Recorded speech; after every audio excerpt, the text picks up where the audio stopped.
hep nereden geldi? An itibariyle ekranlarımızı şuradan böyle aynı anda yapmaya çalışacağım. Pop!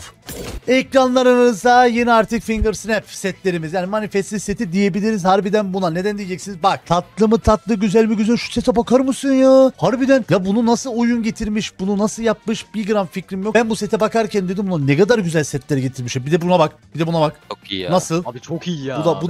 Bu da bayağı tatlı. Biz dedik abi manifest seti geldi dedi. Biz dedi bunu koysak linçer miyiz dedim lan.